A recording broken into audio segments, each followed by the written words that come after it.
Assalamualaikum warahmatullahi wabarakatuh. Shalom. Perkenalkan, nama saya Lisa Veronica Sauta dengan nomor NIM 111221022. Baik, di sini saya akan menjelaskan mata kuliah dari manajemen perubahan. Dan di sini saya ambil modul pada modul 4 yang berjudul bentuk dan strategi perubahan. Yang pertama, manajemen perubahan. Manajemen perubahan merupakan sebuah proses dan pendekatan terstruktur dan sistematis yang digunakan untuk membantu individu, tim, maupun organisasi. Manajemen strategi. Manajemen strategi dapat diartikan sebagai proses merancang, melaksanakan, dan mengevaluasi strategi bisnis. Proses tahapan manajemen strategi dapat dibagi menjadi 3 jenis, yaitu 1. Formulasi strategi. Dalam tahap ini melibatkan pembuatan misi, analisis kekuatan dan kelemahan internal, identifikasi peluang dan risiko internal secara pengambilan keputusan strategi. Kedua, implementasi strategi.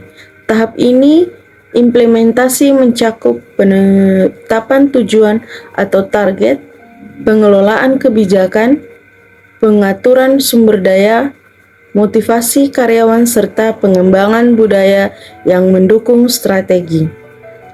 Ketiga, yaitu evaluasi strategi. Tahapan evaluasi strategi melibatkan analisis faktor internal dan eksternal, penilaian kinerja, serta penentuan tindakan dan keputusan perbaikan. Dan ada beberapa manfaat utama dari penerapan manajemen strategi. Yang pertama, meningkatkan efisiensi operasional, di mana dengan adanya perencanaan strategi, perusahaan dapat mengoperasikan sumber daya yang lebih efisiensi. Kedua, peningkatan adaptasi terhadap perubahan, di mana manajemen strategi membantu proses perusahaan untuk lebih cepat beradaptasi dengan perubahan lingkungan bisnis. Ketiga, pengambilan keputusan yang lebih baik, di mana proses analisis dalam manajemen strategi mendukung pengambilan keputusan yang tepat dan lebih terinformasi. Keempat, yaitu meningkatkan daya saing, di mana melalui strategi efektif perusahaan dapat meningkatkan posisi kompetitifnya di pasar. Kelima, memperjelas arah tujuan, di mana manajemen strategi membantu menetapkan dan mengomunikasikan visi serta misi perusahaan pada semua stakeholder. Keenam, yaitu pengelolaan risiko yang lebih baik, di mana mengidentifikasi potensi ancaman dan peluang memungkinkan perusahaan untuk mengelola risikonya secara lebih efektif.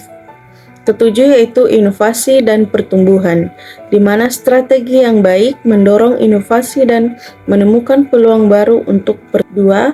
Implementasi strategi dalam manajemen perubahan. Struktur organisasi. Struktur organisasi dapat berubah selama penetapan strategi karena berbagai faktor, seperti munculnya model bisnis baru atau kurangnya hasil dari struktur manajemen saat ini. Kedua, proses dan sistem. Penerapan strategi baru pada akhirnya akan membawa perubahan pada proses bisnis, sistem, dan alur kinerja. 3. Budaya dan pola pikir organisasi. Penerapan strategi baru dapat menyebabkan perubahan dalam pola pikir organisasi. Ketiga, yaitu personil. Penerapan strategi baru mungkin memerlukan perubahan pada hierarki organisasi dan personil. Kelima, implementasi strategi dalam bisnis. Pertama itu mengurangi risiko yang ditimbulkan oleh perubahan dan meminimalkan dampaknya sambil menerapkan strategi baru.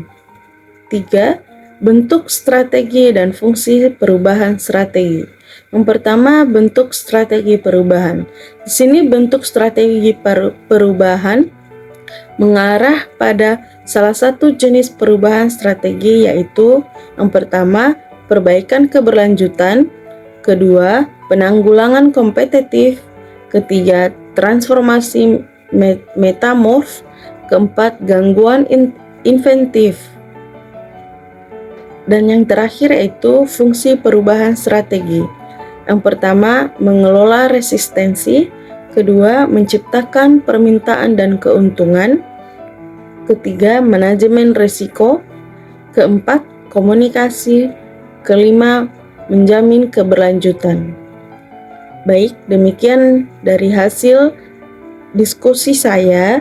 Saya ucapkan terima kasih dan mohon maaf apabila ada kesalahan kata, tindakan, dan saya ucapkan Assalamualaikum warahmatullahi wabarakatuh. Shalom.